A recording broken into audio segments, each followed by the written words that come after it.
Friends, முக்கியமான shortcuts பார்க்கலாம்.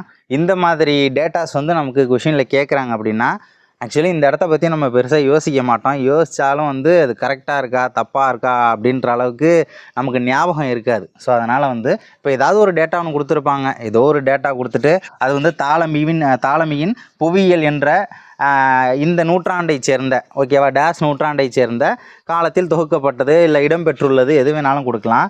இப்போ எரித்திரியன் கடலின் பெரிப்ளஸ் அப்படிங்கிறது எந்த நூற்றாண்டை சேர்ந்தது, தாலமியின் புவியியல் எந்த நூற்றாண்டை சேர்ந்தது, வியன்னா பாப்பிரஸ் அப்படிங்கிறது எந்த நூற்றாண்டு அப்படிங்கிற டேட்டாவை நம்ம தெரிஞ்சுக்கணும். இப்போது எரித்திரியன் கடலின் பெரிப்ளஸ் அப்படிங்கிறது எந்த நூற்றாண்டு அப்படின்னா ஷார்ட்கட்டாகவே நம்மளே ஆன்சர் பண்ணலாம். இப்போ எரிச்சிட்டோம்னா ஒன்றுமே மிஞ்சாது ஓகேவா. எரிச்சிட்டோம் அப்படின்னா ஒன்று கூட மிஞ்சாது. அப்போ 1ஆம் நூற்றாண்டு 1ஆம் நூற்றாண்டு அப்படிங்கிறதான் கரெக்ட். என்ன பண்ணுவாங்க, எரித்திரிய கடலின் பெரிப்ளஸ் என்ற 2ஆம் நூற்றாண்டை சேர்ந்த அப்படின்னு சொல்லி அப்படியே ஃப்ளோவாக ஒரு கொஷினை கொடுத்துட்டு போயிடுவாங்க. அடுத்தது தாலமியின் புவியியல் ஓகேவா. தாலமியோட ஜாகிரஃபி அப்படிங்கிற புத்தகத்தில் அது எந்த நூற்றாண்டை சேர்ந்தது அப்படின்னா, இப்போ தாள்னா பேப்பர் தானே. ஸோ தாள் அப்படின்னா பேப்பரு.